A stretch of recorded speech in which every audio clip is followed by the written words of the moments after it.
புளியங்க அவ புடவ கட்டுன வெள்ளரிக்கா புளிப்பா புளியங்க அவ புடவ கட்டுன வெள்ளரிக்கா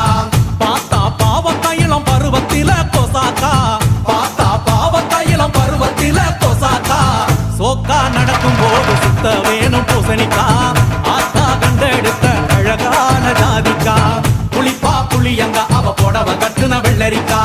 புளிப்பா புளியங்க அவ புடவ கட்டுன வெள்ளரிக்கா